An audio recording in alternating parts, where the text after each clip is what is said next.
Hi friends, ഇന്ന് ഒരു സംഭവം കാണിച്ചു തരാൻ വേണ്ടിയിട്ടാണ് കേട്ടോ. വെയിറ്റ്. നമ്മുടെ വീട്ടിൽ കുറച്ച് കൈതച്ചക്ക ഉണ്ടായിരുന്നു. കൈത തൈകളുണ്ടായിരുന്നു. നമ്മൾ കഴിച്ചിട്ട് കുഴിച്ചിട്ടിട്ടുണ്ടാവുന്ന കൈതച്ചക്ക. അപ്പോൾ അതിൽ കൈതച്ചക്ക ഉണ്ടായി നിൽക്കണ്ടായിരുന്നു. അപ്പോൾ രാവിലെ വന്ന് നോക്കിയപ്പോൾ ഒരെണ്ണം പൊട്ടി താഴെ വീണ് കിടക്കണുണ്ട്. അപ്പോൾ ഞാനത് മാറ്റി ഒരു സ്ഥലത്ത് കൊണ്ടുപോയി ഇട്ടു. നല്ല വെയിറ്റ് ആയിരുന്നു, കാരണം കൈതച്ചക്കയ്ക്ക് ചുറ്റും ഇതുപോലെ കൈതയുടെ ഇലകൾ പൊട്ടി നിൽക്കുന്നുണ്ടായിരുന്നു. ഭയങ്കര മുള്ളായതുകൊണ്ട് ഡേഞ്ചറസ് ആണിത്.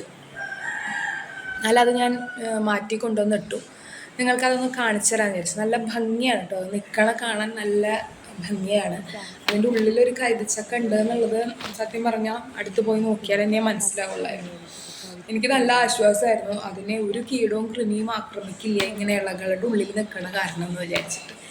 അപ്പോൾ ഇത് പഴുത്ത മൊത്തത്തിൽ അങ്ങോട്ട് കഴിക്കാമെന്ന് വിചാരിച്ചിരിക്കുന്നു. പക്ഷേ കയ്യിൽ നിന്ന് പോയി ഗൈസ്, അത് പൊട്ടി വീണു.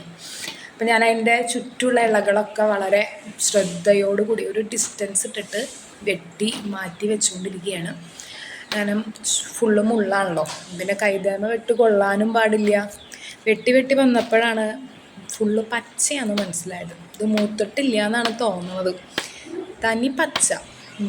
വേറൊരു കൈതച്ചക്കേമ നിറം മാറി ഒരു റെഡിഷ് കളറായിട്ട് നിൽക്കുന്നുണ്ട്.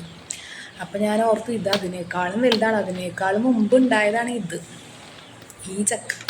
അപ്പോൾ ഇത് കുറച്ചും കൂടി ചുമന്നിരിക്കുന്നുണ്ടാവുമെന്നാണ് വിചാരിച്ചത്. വെട്ടി വന്നപ്പോഴാണ് മനസ്സിലായത് തനി പച്ചയാണെന്ന്. ഇനി ഇതെന്ത് ചെയ്യും എന്നുള്ളതാണ് ഇപ്പോഴത്തെ ആലോചന. പച്ച പൈനാപ്പിൾ ഉപ്പിലിട്ട് വയ്ക്കാൻ പറ്റുമോ, ഉപ്പേരി വയ്ക്കാൻ പറ്റുമോ ഒന്നും അറിയില്ല ഗൈസ്. എന്ത് ചെയ്യും? ഇതാണ് പൈനാപ്പിളിൻ്റെ അവസ്ഥ, തനി പച്ച. ഇനി എന്ത് ചെയ്യും? Okay, by.